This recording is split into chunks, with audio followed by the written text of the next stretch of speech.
की बड़ी और अहम खबर के साथ जशपुर से आ रही, जहां पे बारिश के बाद से लगातार उफान पर रही नदी ढोनीढांड में नदी में बीच में फंसे 4 लोगों का सुरक्षित और सकुशल रेस्क्यू कर लिया गया है।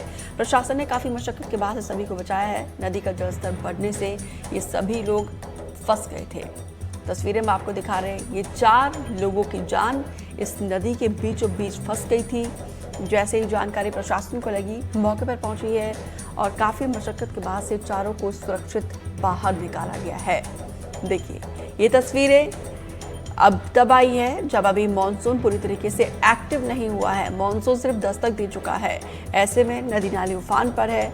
लोगों को भी अपनी सुरक्षा का अपना ध्यान रखना बेहद ज़रूरी है, क्योंकि आने वाले समय में जब मॉनसून पूरी तरीके से एक्टिव हो जाएगा तो हम बार बार यही अपील करते हैं, ऐसे तमाम इलाकों में ना जाए जहां पे नदी नाले उफान पर हो, क्योंकि जान है तो जहान है। और ये चारों लोग देखिए किस तरीके से बीचों बीच फंस गए थे। फिलहाल दोनों तस्वीरें हम आपको दिखा रहे हैं। बारिश का कहर जिससे कहीं ना कहीं हाहाकार मचा हुआ है, और इसी बीच बाढ़ में फंसे लोगों का जब रेस्क्यू किया गया उस वक्त की तस्वीरें भी हम आपको दिखा रहे हैं। यहाँ पे पुलिस की तारीफ करनी होगी, प्रशासन की तारीफ करनी होगी, उनकी तत्परता के चलते 4 जिंदगियां जो इस नदी नालों के बीच में फंस गए थे इस उफान में, उन सभी को सुरक्षित सकुशल निकाला गया है। जशपुर में बारिश में फंसे लोगों का रेस्क्यू किया गया। कुनकुरी के ढोनीढांड में फंसे लोगों का रेस्क्यू किया गया। टापू पर फंस गए थे। मछली पकड़ने के लिए तीनों लोग गए थे। करीब 10 घंटे तक फंसे रहे तीनों लोग। मनोरा के अलावा नदी में फंसा था ट्रैक्टर। ड्राइवर भी निकला।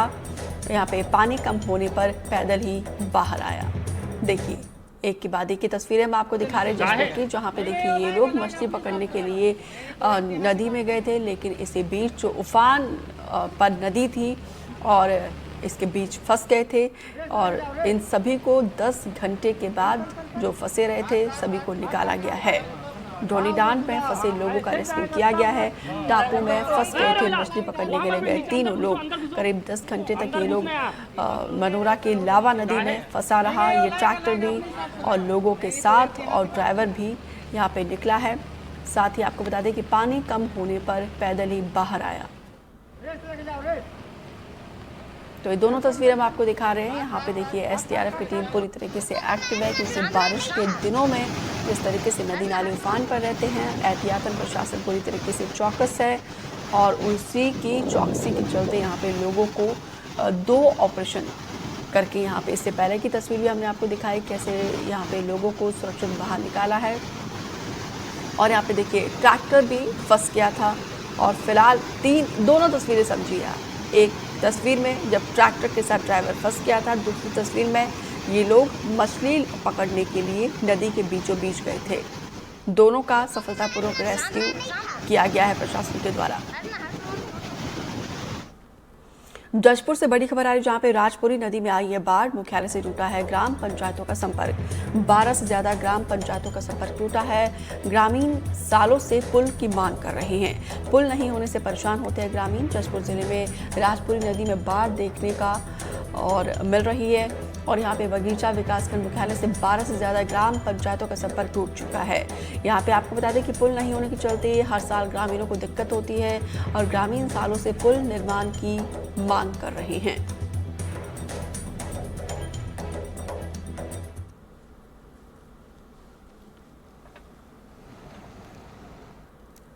जशपुर से खबर है, जहां पे बारिश के बाद से उफान पर है ईब नदी। जलस्तर बढ़ने से रनपुर कुनकुरी रोड बंद हो चुका है। ढोनीढांड में पुल के ऊपर से बह रहा है पानी।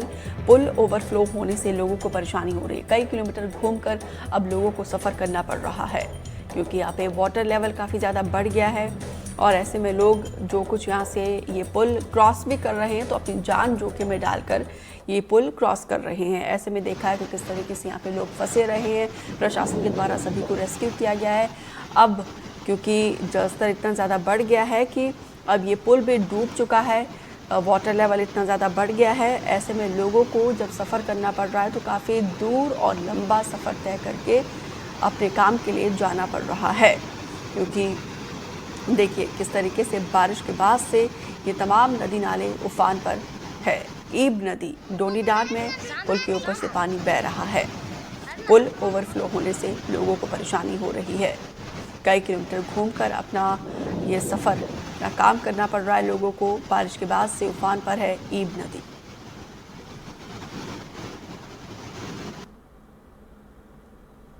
तो फिलहाल ये चारों तस्वीरें हम आपको दिखा रहे हैं। राजपुरी नदी में बाढ़ के बाद किस तरीके से ये पूरा का पूरा इलाका पानी से लबालब देखने को मिल रहा है और इस बाढ़ में ट्रैक्टर फंसा है, वो तस्वीर भी हम आपको दिखा रहे हैं। और बारिश में ये मकान गिर गया है, आशियाना उजड़ गया है, आंधी से पेड़ भी कई जगह से उखड़ गए हैं। और देखिए शुरुआती मानसून में ही चारों तरफ से ये तबाही का मंजर देखने को मिल रहा है। ऐसे में अब देखना होगा कि प्रशासन की तरफ से कैसे इस नुकसान की भरपाई की जाती है। अभिषेक शुक्ला ज़्यादा जानकारी के साथ जुड़े हैं। अभिषेक, अभी तो मानसून दस्तक दे चुका है, पूरी तरीके से एक्टिव भी नहीं हुआ है और ऐसे में तबाही की तस्वीरें हम दर्शकों को जो दिखा रहे हैं, प्रशासन की तरफ से क्या कोशिश की जा रही है इस नुकसान की भरपाई करने के लिए? देखिए 2 दिन पहले मानसून ने दस्तक दे दी है और जसपुर जिले में लगातार 2 दिन से लगातार बारिश हो रही है। बारिश की वजह से आफत की बारिश लोग पर कहर बन के बरपी है। लगातार जो अलग अलग जिले के अलग अलग जगहों से जो तस्वीरें आई है, जिसमें एक तस्वीरें जो है से मनोरा के खरसोता में एनिकेट में पार करते हुए समय एक ट्रैक्टर चालक जो फंस गया था, फिलहाल उनको रेस्क्यू कर लिया गया है। वही दूसरी जो तस्वीरें हैं वो कुनकुरी विकासखंड से है, जहाँ मछली मारने गए थे 3 युवक, वो टापू में फंस गए थे, वहां भी उनको रेस्क्यू कर लिया गया है। लेकिन फिलहाल जो जिले के प्रशासन है, आपदा प्रबंधन है, वो लोगों से समझाइश दे रहे हैं कि किसी भी तरह से नदी के किनारे और नदी टापू वाले जगह पर न जाए। फिलहाल इस जो जिले के कलेक्टर भी है वो भी अपील किया है कि उस ऐसे जगह पर ना जाए जहां खतरा ज्यादा हो। और फिलहाल जो अभी जिले में 3 दिन तक बारिश होने की संभावना जताई जा रही है। लगातार अभी फिलहाल भी बारिश जारी है जी। तो क्योंकि देखिए इस पुल का जो संपर्क मार्ग जोड़ता है ये अब ओवरफ्लो हो चुका है, तो ऐसे में लोगों के लिए क्या दूसरा विकल्प रहता है रास्ते का? देखिए कि अभी जो मरगा मार्ग है वहां पर भी नदी के ऊपर से बह रहा है। फिलहाल जो गांव करीब 1 दर्जन से अधिक गांव के लोग का संपर्क टूटा है। फिलहाल वो करीब अभी 25 से 30 किलोमीटर दूरी तय करके जिला मुख्यालय और अपना विकासखंड के मुख्यालय जा रहे हैं। फिलहाल जो अभी यहाँ के जो प्रशासन है लोगों को समझाई दे रहा है कि किसी तरह के जान जोखिम में डालकर बिल्कुल हम भी लोगों से यही अपील करते हैं कि जो गाइडलाइंस प्रशासन के द्वारा जारी किया गया है उसका जरूर पालन करें। फिलहाल जानकारी के लिए अभिषेक आपका बहुत बहुत शुक्रिया। ग्वालियर में गुरुवार को बड़ा हादसा हो गया। अचलेश्वर महादेव मंदिर के पास एक चलती कार पर पेड़ गिर गया और यह हादसा सीसीटीवी में कैद हो गया। कार में बैठे सभी लोग इस हादसे में बाल बाल बच गए हैं, लेकिन कार की स्थिति देखकर आप अंदाजा हो जाएगा कि हादसा कितना खतरनाक था। देखिए रिपोर्ट। ग्वालियर में मानसून को आए हुए अभी 24 घंटे भी नहीं बीते हैं कि लोगों की जान सांसत में फंसना शुरू हो गई है। हम इस समय अचलेश्वर के चौराहे पर हैं और आप देख सकते हैं कि थोड़ी देर पहले यहाँ ये जो पेड़ है ये जड़ से उखड़ के गिर चुका है, क्योंकि बहुत जर्जर पेड़ था, काफ़ी लंबे समय से लगा हुआ था। इसकी जो पेड़ का जो स्पान है ये बता रहा है कि कितना बड़ा पेड़ था और ये जड़ के साथ उखड़ा और पेड़ पूरा का पूरा रोड को क्रॉस करते हुए और यहाँ से वहाँ चला गया, जहाँ से ये लकड़ियाँ अभी भरी जा रही हैं। ये पूरे जो पार्क है इसको भी अभी पिछले महीने ही जीर्णोद्धार इसका पूरा हुआ था और इसको पूरे को ध्वस्त कर दिया। ये ग्वालियर का सबसे व्यस्ततम इलाका है। आप देख सकते हैं कितनी गाड़ियाँ तेज़ी के साथ यहाँ आती हैं और यहाँ अगर ये एक बड़ी घटना अगर कभी भी हो सकती थी। और हमारे साथ यहाँ कुछ लोग हैं जो यहाँ के रहने वाले, हम उन्हीं से बात करते हैं। ये यहाँ पेड़ गिरा है, क्या हुआ जी? बारिश हो रही थी, अचानक से पेड़ गिरा, नीचे एक गाड़ी खड़ी थी, उस गाड़ी के ऊपर पेड़ गिरा। तो गाड़ी निकल के आ रही थी यहाँ से, गाड़ी के ऊपर पेड़ गिरा तो कुछ लोग घायल हो गए उसमें, जो हॉस्पिटल में भर्ती हैं। अचानक गिरा। तो ये बारिश के पहले पेड़ कटवाए जाते हैं, लोगों की सुरक्षा का ख्याल रखा जाता है, तो क्या ये पेड़ नीचे से कमज़ोर बहुत है, पेड़ में मजबूती नहीं है, इसकी लकड़ी बहुत कमज़ोर होती है जो पेड़ लगा हुआ है। आप देखें सामने एक दर भी है, ये पेड़ भी बहुत कमज़ोर है। ये भी ऐसा लग रहा है कि आगे चल के ये भी गिरेगा, है ना। तो ये अकस्मात गिरा है। बिल्कुल, देखिए ये अकस्मात पेड़ गिरा है। आप बताइए क्या घटना हुई यहाँ कैसे? घटना क्या है, तो पहले ही कटवाने की बोल रहे थे, काटन दिए नहीं, मीडिया वाले आ रहे थे तो काटन दिए नहीं किसी ने। अच्छा, हाँ, नगर निगम से बोला था कटवाने के लिए? बोला था, लोग आकर ने काटन दिए नहीं थे पहले। अच्छा, हाँ। अजान का पेड़ है, कच्चा पेड़ रहता है। अच्छा। इससे जी अच्छा है, महादेव कृपा से कोई जन हानि नहीं हुई। एक ही सिंगल बैठ थे वो शिफ्ट गाड़ी में, तो उनका कुछ नहीं हुआ, सबकी गाड़ी बिगड़ गई। इससे कोई दुर्घटना नहीं, कच्चा पेड़ है और ऐसे पेड़ चढ़ना चाहिए। अजान का पेड़ है, इससे दुर्घटना ना हो सिटी में। तो देखिए, ये पेड़ बरसात के पहले ही काटे जाना चाहिए थी, सबकी सुरक्षा का ख्याल रखा जाना चाहिए था।